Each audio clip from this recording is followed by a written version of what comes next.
Is Khazrak the One-Eye any good? This is mainly about Khazrak as a lord, somewhat in terms of as a faction leader, but I'll do a rambling podcast-style video on my first campaign with him at a later time. You've seen the Beast Lord video. You know the Beast Lord is the most generic lord of the roster. So what makes Khazrak unique? Stay tuned. Please like, subscribe, comment, and consider donating to my Ko-fi page. It's been a very interesting time going through the Beastmen roster, and this was your recommendation. I'm comparing the stats directly to the Beast Lord, both on foot for now. Health is 316 higher on Ultra, Armor is 100 compared to 70, Leadership is slightly higher at 75, Speed is likewise slightly higher at 42, Melee attack is 60 for both, with a decent attack interval and the unusually high amount of splash damage. Melee defense is substantially better at 52. Weapon strength is 490, 20 more than the Beast Lords, with base and armor piercing each getting a buff of 10. Charge bonus is 70 versus the original 60. Mass is 1400 compared to the original 800, so Khazrak is a bit harder to knock around. So that's better. It also doesn't change the fundamental damage profile. Khazrak is much better at hurting softly armored targets, and better still at doing damage spread across multiple targets. He retains Primal Fury to buff this up just a little bit more. More importantly, however, Khazrak has Vanguard deployment.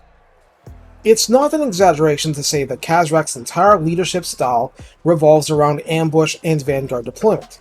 Obviously, you don't need Vanguard deployment if your ambush succeeds, but Vanguard deployment is for situations where it does not, as well as for fiddling around with siege battles. So what's to be understood here is that while Khazrak begins with 1 unit of Minotaurs and 1 unit of Bestigors, his personal role is to lead the charge at the head of Gors and Ungors and force the way open for others to exploit, targeting mass units first. Taking down the Lord may fall to him, but it's more likely to fall to the Minotaurs late in the battle. What about on mounts? On a Tuskgore chariot, Khazrak retains his 100 armor, his hit point advantage is reduced to 232, his leadership remains the same, and as you can see, he is significantly superior to the base Beast Lord with a little more melee attack, melee defense, 50% more splash targets damaged, and his advantage of 20 weapon strength is all applied to armor piercing. Bonus versus infantry is 25 instead of 20.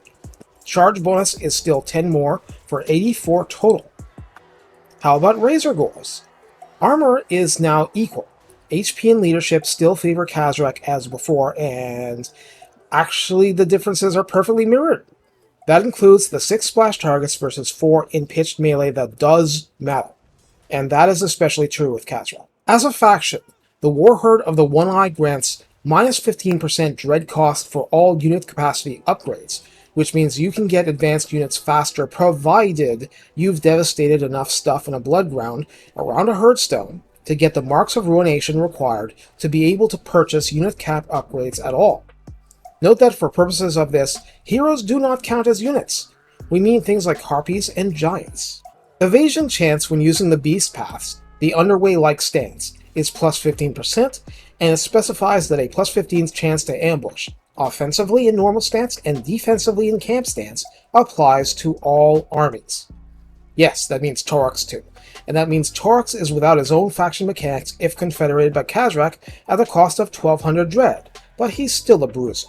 Lord effects are as follows: reduced bestial rage penalties and detection chance when in hidden encampment stance, Vanguard deployment for Bestigors, Vanguard deployment for Razorgore chariots, and poison attacks for all Ungor units. That includes the Raiders, includes firing bows. All of that's applying to Khazrak's personal army. Tuskgore chariots and Gore herds and so on already get Vanguard deployment, and Minotaurs only get it from a technology. It should be noted that defeating Khazrak grants a 20% bonus chance to intercept an army and grants plus 20% ambush defense.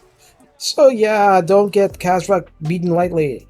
That's very annoying for later, assuming you have a campaign left, which could be the case if you confederated Khazrak. But yeah, don't let him get defeated because it's annoying. So let's plunge directly into the personal line of his skill tree, because this is going to tell us a lot. I'm phrasing it like this because this is what sets him apart from Beast Lord specifically, and everything else, including Manbane and so forth, is available to Khazrak unchanged. Bestial Cunning grants plus 4 melee defense and plus 4 melee attack during ambushes, and grants plus 8% to ambush the enemy in the first place. This is on top of your faction bonus if playing as Khazrak. This guy thrives in ambush. He lives to ambush, and you don't need blue line help to make him a top tier ambusher. You just need this. Underhoof grants an extra 50% reinforcement range to all characters. It also grants Khazrak a plus 20% chance to intercept other factions passing through the underway or similar mechanics. So Khazrak fosters cooperation between two armies, which gives you an incentive to acquire them. Hordes of the Drakewald add plus 6 melee attack, plus 6 charge bonus to all Ungors, Gors, and Bestigors of Khazrak's army, and 15% missile strength to Ungor raiders in his army. This means he is a fabulous lord for taking the quote-unquote ordinary Gors and turning them into ferocious brutes. Now, they can't do everything, but this helps them do a lot. Houndmaster grants Chaos Warhounds, Razor Gore Horde, and Harpies a plus 10 bonus versus infantry, greatly increasing the slaughtering efficiency of those units versus infantry, and additionally grants plus 10 charge bonus to Chaos Warhounds, Razor Gore Horde, Harpies, and Feral Manticores. It doesn't say that the plus 10 versus infantry applies to Feral Manticores, but hey. Manslayer gives Khazrak fear when fighting against any humans, and terror when fighting against Empire factions, plus a magic item drop chance bonus of 15%, and the bonus of 15% to steal a magic item after battle. This is Khazrak living a charmed life when it comes to loot acquisition. Finally, Feral Fervor grants minus 33% vigor reduction to your army, on top of Fueled by Blood, so that's basically having your rate of fatigue for everyone halved. And you get Strider to all units of your army, and it grants Stalk to Gors, Bestigors, Chaos Warhound, Razor Gore Horde, and Harpies. Yes, to Harpies. Flying Stalk units. Now, what doesn't get stuck? Khazrak himself, characters, Minotaurs, Giants, and other large monsters, and Chariot units. Of these, the Chariot units have Vanguard deployment, but hey, sometimes the AI pretends to be human and deploys way in the corner. This forces you to use things like Stalk to compensate. Khazrak alone cannot make all of this unit buffing truly sing. That requires heroes. It should be noted that Khazrak starts with a Bray Shaman of Death, but I was cursed with low winds for a long time in my campaign, so the most he could do was a couple of Soul Blights. On the other hand, Soul Blights were very useful. But yeah, if you want better, you have to fight against the true casts of the Beastmen. The favor cost to build Horde buildings, the dread cost to unlock the right heroes, and the favor and dread cost to get the right kinds of units for a particular build. Having said that, this isn't complicated. War cores are the absolute key to having vicious, powerful creature or chariot stacks until late game, and then a Bestigor Doom stack would require its own War Gore for that specific purpose. And Gore Bulls provide vital attack and, if that's your choice, defense buffs, and anti-armor, anti-large combat. Short of getting the Man-Ripper's Regiment of Renown, you're pretty hard up for that. And though nothing here boosts Centaur specifically, they're on a long list of units that are still awesome and can be good for Khazrak to bolster his boosted infantry ranks. Even though you can make pretty good use out of beasts without the help, and I've tried and had decent success, the War Gore skill granting frenzy and fear to the fast, mobile beast is stupidly powerful, and combines well with Khazrak's own boosts. Once you hit that point, you're in really good shape. Just keep this in mind, okay? The War Gores require upgrading the infantry horde building up to the Bestigor producing level, and without thousands of spare dread and considerable marks of ruination, you can't actually get more Bestigors than the one. The basic Minotaur building also requires the main Horde building at level 3, and then you can get Gorbals. But then you can't get more Minotaurs until much later, when you can actually unlock upgrading the unit caps. Yeah, well, you still badly want at least one of both, and it bears mentioning this too. You cannot recruit heroes from Horde stills. Ever. So deal with it. With that out of the way, I want to touch on Khazrak's personal quests and unique items and then some broad tips. Scourge is in the sense of, a barbed whip. The battle to get it is a lot like Karl Franz's good old ambush battle, except it's you versus one of the Todbringer family and an associated Midland army. This fight is pretty easy, and I don't say that lightly. You can do it pretty early on. Just make sure that you can recover a turn after.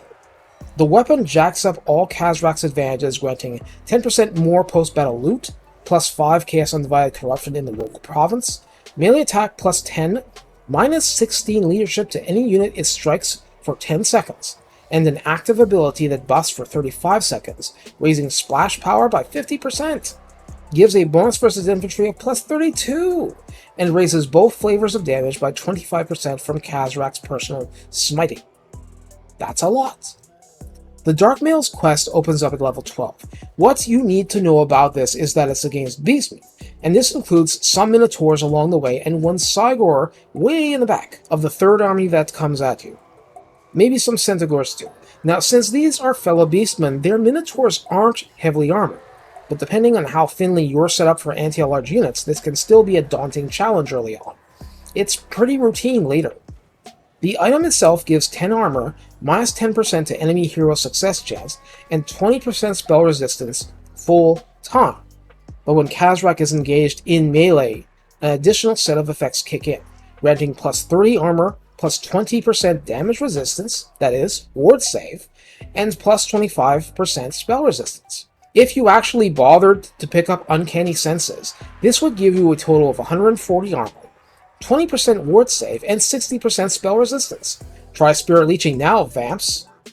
Now, as for whether to go the Man-Being route or the Rune of the True Beast route, I don't think it's much of a debate. Missile resistance is a good thing, sure.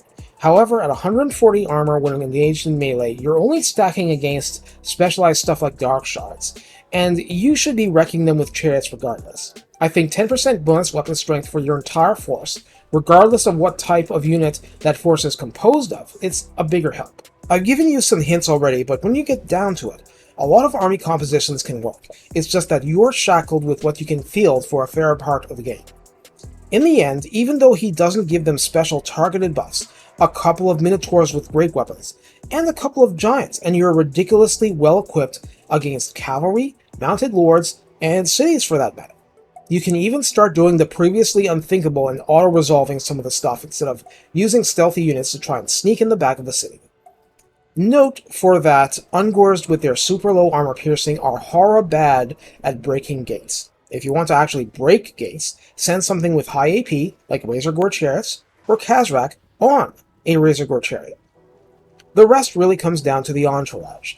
If in my first campaign I hadn't been tossing Minotaurs and Gorbles at Taurox to strengthen his side up across the pond, then Khazrak's army would have looked much tougher at an earlier stage. Also, one thing I tried was using the Favor Shop item for 10,000 favor to give Aura of Madness, Fear, and Terror to Khazrak, and that item also adds 10% physical resistance to it, so it's not wasted in any capacity. Is it needed? No, but Khazrak does such big leadership debuffs that the HP damage begins faster, lowering leadership more.